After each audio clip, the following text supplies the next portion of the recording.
At the KSMO studios, it's time for us to sit down with our friends from the extension. And Kevin Kreider's made his way in. Good to see you, my friend. Happy New Year to you. Hey, same to you, Stan. Thanks for having me in this morning. Well, glad to be able to have you come in and kind of update us on what's going on in the feral hog business. And, of course, we were talking a little bit before we came on, and we've seen a little increase in some hog activity, haven't we? Yes, hate to say that's the case, but about 23% is what we're looking at from 2022 to 2023. We were at 6,089 that we took off the landscape in 2022, and unfortunately in 2023 that number went up to about just north of 7,700. So we had about a 23% increase, like I said, but we attribute that really probably to the acorn fall we had in the fall of 22. We had quite a few acorns out, so the feral hogs weren't coming in to bait like they normally would, and then of course this last fall we didn't have a very good acorn crop, so they didn't have as big of a food source, and we were able to bait fairly well last year, so I think that's where our increase probably came from at the end of 23. So the secret, I don't know if it really is a secret, but the key to finding these hogs is being able to scan and see where they are concentrating. You know, and we know that when they get in the forest, it's really hard to find. It's when they venture out a little bit or when they do damage. Yeah. I mean, the folks that are out there doing the boots on the ground work, actually doing the trapping operations and the scouting, they're out there looking, and of course they're on public land as well as on private landowners that are cooperators with us, and that's kind of the key too, is just making sure that we can get into those private lands, that we can partner with folks to get in there, make sure we don't have a sanctuary property where we've got feral hogs hiding at. It's not as easy as just going up to knocking on a door, is it? No. You know, it's we've got to get to know folks, and they've got to get to know us and establish that rapport and that trust that we're going to take care of their property and make sure that it's treated with respect and treat it like it was our own when we're in there doing those trapping operations. Let's talk a little bit about, we were talking a little bit beforehand we came on. Hogs are not stupid. They actually are. I know they tend to. People watch them and they, grease pig competitions and stuff. You always think, well, what a dumb hog, right? They're not very stupid, and they have an extraordinary sensory perception of when things have changed or not right or different, and they're very cautious, aren't they? Yeah, I grew up down here in Shannon County, and I spent my life in the woods hunting and fishing, and I can tell you a feral hog is probably just as challenging sometimes to catch in a trap as you would be out hunting a mature whitetail buck. I mean, they're a challenging animal to trap and to get into that trap, and it just comes down to making sure that we're taking care of our scent when we're out there. I used to do that job before I took this position, and you've got to be very careful about wind, how much you're in the area that you're trapping the hogs, because they can figure that stuff out pretty quickly, that, hey, what's a human scent doing in here? I'm not really used to having humans around me. Now there's a human in here, or maybe they have been pressured before by other people that have tried to hunt or trap these pigs. So, yeah, there are some variables at play for sure that can make them even more trap shy than what they might have been in the past. Let's talk about the areas, obviously, that have had feral hog damage to it. And we know a lot of it east of Dent County and a little bit further south as well, where there has been some severe damage done to some land, hasn't there? Yeah, southeast Dent County had quite a bit over in the Boss area. That was probably one of our worst areas that we've had hog activity in this local region. That has subsided a little bit. We don't have quite as many reports of damage out there that we did in the past. We've done a lot of trapping operations out there and a lot of aerial operations as well, and got a lot of really happy landowners out there in that part of the county that don't have the hog issues that they did in the past. So we are making progress in that area for sure, but we do still have some hog activity out there. It's just not what it used to be. Well, let's explain to the people a lot of the challenges that you have to go through. Obviously, you have landowners. It's private property. You can't just walk on there and say, hey, we're going to go kill these feral hogs. You have to have landowners' permission, number one. But also, number two, if you are very much in favor of what you're doing to eradicate these feral hogs, but your neighbor doesn't really care, and they allow them to be, we'll call a sanctuary city for hogs, you could have that problem last and last and last, because if the hogs that we're mentioning, these are not dumb animals, they'll go back to that safe harbor and then come back out at night and do their damage, and then they can run back to safety, can't they? That's huge. That's really the key to success here that we're trying to solve. But to get to that key of success, we have to have everybody's participation in an area where there is hog activity. If we don't have all the landowners on board, and if there's one landowner that has, say, a few hundred acres that nobody's doing anything to reduce the population on, they're going to continually be in there reproducing, and they're going to continue to come out of that one sanctuary property onto the neighbor's property. So yeah, that's the key, is making sure everybody in an area that has hog activity is part of the Missouri Feral Hog Elimination Partnership. So when you do get permission from a landowner to, let's say, join on board and say, hey, I don't want these on my property, that allows the Department of Conservation or the Extension to have drones go over their property, or even aerial surveillance from higher up, maybe taking camera shots, so they can you can actually look and see if there's damage or activity. Yeah, that's exactly right. There's two primary agencies I think we've talked about before. Missouri Department of Conservation has elimination specialists that are actually doing the trapping work, as well as the USDA Animal Plant Health Inspection Service, which is also known as Wildlife Services, that are also doing the trapping work as well. And the USDA portion of the partnership also has air operations, which means they have drones with thermal imagery cameras, as well as helicopter that comes in between December and March, which they're doing air ops right now this year.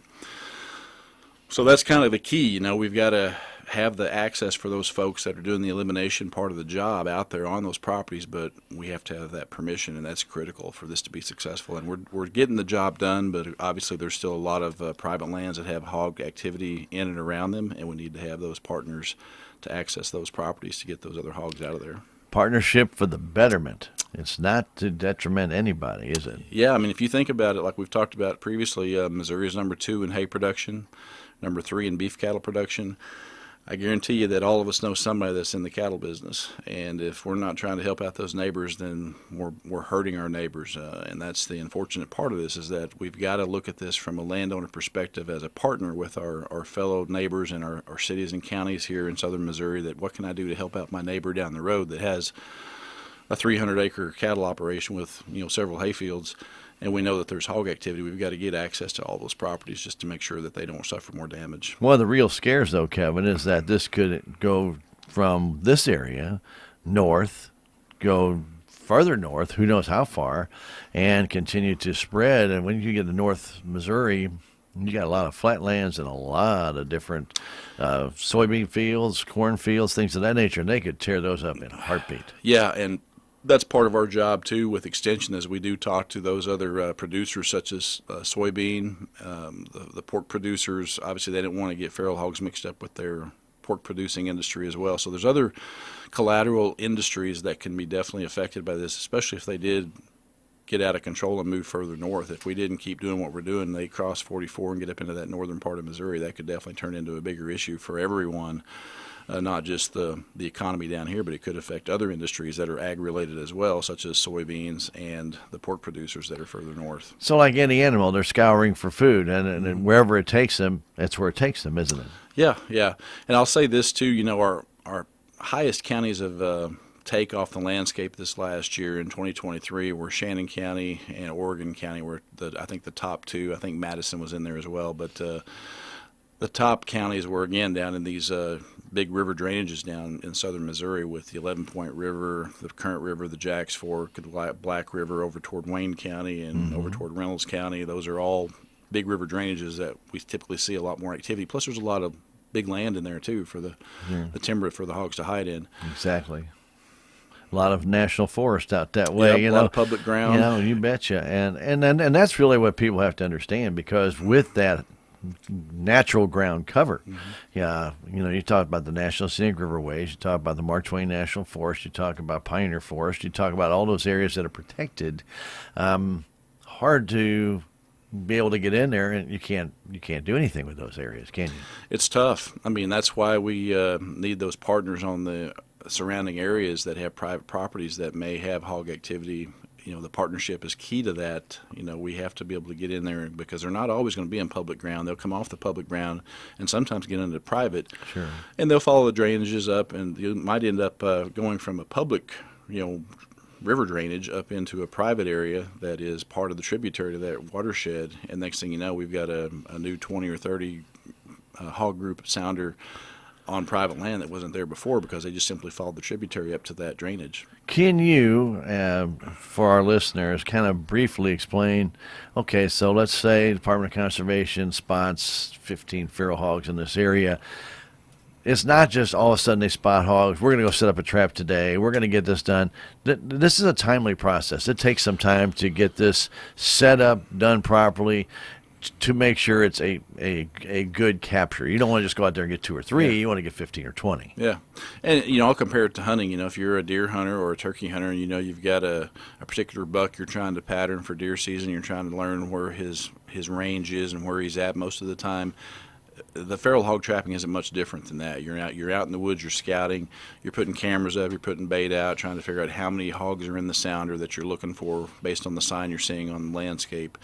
And then after you see pictures, if they're coming into the bait, you can get an idea, hey, we're looking at 10 in this picture, here's 15. Well, obviously, if we're going to build a trap, we want to make sure we catch all of them. So once we get to the point they're coming into bait regularly on the camera, then we'll consider building a trap. This may take a few weeks to get to the point where we even consider putting the trap up because we want to make sure we know how many pigs are in that area before we put the trap up. And then once the trap goes up, it's basically hung and suspended. And now we're waiting for the pigs to acclimate to the trap being out there in the woods. Are they going to come under it, or are they just going to walk around looking at it? And you'll get pictures of them like that on the camera where they're just walking around but won't go Why underneath is that the trap. thing here now? Why is it here? Yeah. And, of course, they smell our activity in the area, too. Absolutely. There's human scent here, so they figure it out. But sometimes they are trap shy, but that's where, like you said, it could turn into not just a few days. It could be a few weeks before we get them underneath the trap where we can drop it. So, they're successful captures, obviously, and eradication in areas, but if you don't get them all, and it's very hard to get them all, if you get 2 out there, that 2 becomes 8, and then 8 becomes 24, and it grows rapidly, doesn't it?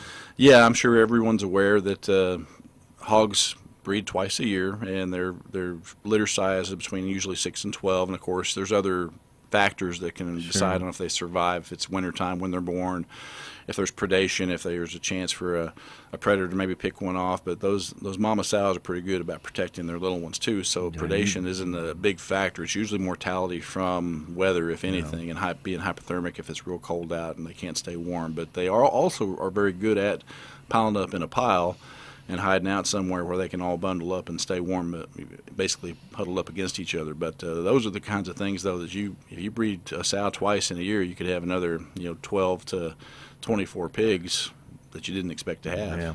And one thing we want to remind people, and we have a lot of people who love to walk the hiking trails around here, and that's great and that's fantastic. If you happen to see a feral hog, do not go after the hog. That is just not a smart thing to do. First off, the amount of power that hog has behind it. If it wants to attack you, you're not going to come out alive. Yeah, and I don't think many people would probably do that. I will say this. I know there's some questions out there about during hunting season, like deer season and turkey season specifically, if someone's hunting and they happen to see a feral hog out on public land. Some folks don't understand that there is an allowance for that. It's called incidental take. So Missouri Department of Conservation has approved incidental take of feral hogs on public land. That is only during deer season or turkey season with a valid permit in hand for deer or turkey. And then if you happen to see one, you are allowed to destroy that hog with your weapon, whatever it is, if it's a bow or if you're doing archery or if you have a shotgun during turkey season or if you have a rifle during deer season. That's called incidental take, and that is allowed during that particular time of the year. But do not follow feral hogs, because if you get near their nest, Mama is going to be very protective. Yeah. If she's got her little ones with her, they're going to try to run away from you, most likely. Sure. But that's the thing for sure, is that they're just like any mother animal. They're going to want to protect their babies for sure. But I have seen people, because they're curious, what's a hog doing out here, And then they start to follow it, and then they're going right back toward the nest where Mom has 3 or 4 or 5 waiting, and all of a sudden the snout turns and you're not getting any closer. And that's curiosity. People are curious. They like to follow animals, and they don't realize that they can get them in a lot of trouble, because animals are going to defend their young. Yeah, well, I'll say this, in my previous career, I worked out west in Colorado and Wyoming, and I never could understand why people would want to approach like an elk during the rut season when I was working in a national park out there, where they try to approach a buffalo in Yellowstone, and of course that's all prohibited. Sure. And they would try to walk up to pet the buffalo or put peanut butter on their kid's hand to reach out to a bear. Yeah. And here's a grizzly bear. Let's put peanut butter on my kid's hand. Sure, why not? So I haven't seen that in many years because I've not been out there doing that work for a while. But it's not Yogi Bear the commercial, you know. No, but that does happen though, where people try to do things with wildlife that they probably shouldn't do. You know, and even if a deer's curious and comes up, that's fine. But the thing is, when you put a hand out to them, they're not used to humans, and they find that as being an attack. Yeah, and you never know. It's interesting you said that. I remember talking to some visitors at one of the national parks I used to work in out west, and while I was talking to these folks about they were feeding deer or something pretty minor, but while I was talking to them about the reason why we don't want folks to feed the deer is because telling them this and that, the deer comes up behind me and starts nibbling on my coat while I'm talking to them. That's how tame the animal had become because of its interactions with people. Yeah, and and that does happen. So there are some people. There's actually, I know, in the neighborhood I'm in, there's some stray cats. They're wildcats, and people keep feeding them every time, and they keep coming back. And I don't want them around, And I tried to explain to them. I said, you're throwing it out there. You're not just feeding who you think is a stray cat, a tame cat. You're feeding the gutter cats as well. They're all coming out here. They're all on your property. You don't see them. I see them, and I'd like to eradicate them because they're going to continue to breed and just make more and more and more. So it's just a little kitty cat. No, it's not a little kitty cat. There's like 8 of them, and and they could be rabid. You just don't know. You don't want to take that chance. And I think that's such a great point you make there about the eradication aspect, because these feral hogs, they're not going to do anybody any good when it comes to agriculture, when it comes to those hay fields and cattle operations. And we haven't even talked about, the wildlife competition for food sources, and we haven't talked about the disease aspects. But there's a lot of reasons why feral hogs just don't have a place in our state, and specifically, it's directly related to agriculture, but for the cattle operations, if nothing else. Right. It's not just our state; they're down in Arkansas too. Yeah, big time. Yeah, the thing about what we're doing, though, is it is a pure eradication model that we're operating off of. We're not trying to manage feral hogs. We are trying to eradicate them off the landscape because they're a feral animal, like you kind of mentioned a minute ago about what we're dealing with. And it's just not worth the risk to our economy with the amount of folks that make a living off of cattle and what that does for our economy. I mean, Missouri has a $93 billion ag industry. It's huge. So what's more important, our ag industry or feral hogs? I think it's a pretty easy choice. Right, and we have some breeders down here that have high-quality cattle. You don't want to be messing that up either, because the reputation, and we always talk about reputation. We got South Central Regional Stockyards. They got a reputation for their stockyards, but people who are cattle producers have a reputation of their cattle. Yeah, and I'll speak to that too real quick. I think that's important for your listeners to hear, and that's the actual partnership and how that works. And we've got over 800, 900 people that are working with us as partners that are landowners, and we've had several experiences of our partners that they'll kind of take the matter into their own hands and go out and talk to their neighbors and say, hey, we need you as part of the partnership as well. This is working. We'd like for you to join up with us as your neighbor, to also give us a call at the extension office and get involved. So I think it's important for people to know that it's not just me or somebody else from Extension or from one of the other agencies involved, that we actually have the people that are living with this issue of feral hogs damaging their landscape that are actually going out there and kind of flying the flag for us, wanting to get their fellow neighbors on board with us as partners. And hopefully you respect your neighbors enough to do that and listen to what they have to say. Yeah. Because a lot of times people just, that's just not for me. Well, at least listen to what I have to say. And then, it might not affect them that day. Maybe they say, well, they haven't bothered me and I'm not going to worry about it. Well, it might be the very next day. So you may just have a feral hog or 2 or 10 show up on your property and do some damage. So, as you mentioned, partnership is key. It really is key to make this happen. How can somebody who might be listening to the program or know somebody that may not be a part of that partnership, they can sign up by calling the Extension office? Yeah, they can contact any of our Extension offices. Specifically, we've got, obviously I'm here in Salem. We've got someone over in Ava. We've got one in Poplar Bluff and one over in Iron County at Ironton. So one other thing I'll say too about the operation right now is, like I said a few minutes ago, we are in the middle of air operations right now, so we're doing a lot of drone work and helicopter work. If someone's not comfortable with us actually trapping on their property and having our elimination specialists out there on the ground, at a minimum they could at least sign on with us so we can fly it and take a look at it from the air, especially if it's a big piece of property. It'd be easy to fly a drone over that with a thermal camera and take a look at it. And we can adjust our partnership document to reflect whatever the landowner wants. If they don't want trapping operations and just aerial ops only, we can do that. So there's other options besides being committed to somebody driving in and out of your gate every few days. We can actually just fly the property during this time of the year if someone wanted to come on board just for the air ops part of it. And of course, if suddenly they had feral hogs and they had damage, they can alter that agreement. Yes. Yeah. Nothing's written in stone. Yeah. We can adjust it however a landowner needs us to adjust it. We're very flexible to work with. So you can call your local extension, 729-3196, and let them know that you'd be interested, and they'll get the message to you, and you can get in touch with them. And it's obviously we were hoping that we continue to hear good news and keep seeing the numbers being less and less, but as you mentioned, we're back up over 7. Yeah, 7,700, so we have about a 23% increase from last year. So, yeah, slight increase from where we were. So we'll keep doing what we got to do, but the more help we can get from landowners to give us access, that's, I think, kind of the key of what we're trying to get to. Well, Kevin, we appreciate all the work that you do in trying to get these feral hogs eradicated and protect them. Really, it's the landowners and their property, because I hate to tell you this, guys, but if you have that large piece of property and feral hogs are in there damaging it, you lose value of your property.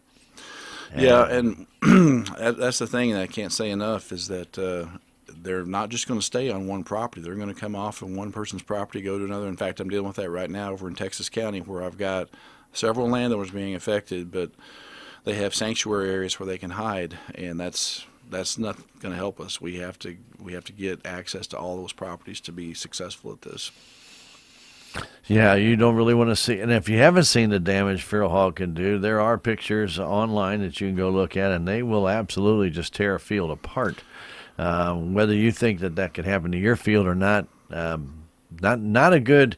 I don't know. I wouldn't say I wouldn't go to Vegas on it and say I don't know at 8-1 odds or 10-1 odds or 50-1 odds. But here's the thing: if they're in the area, it could happen tomorrow.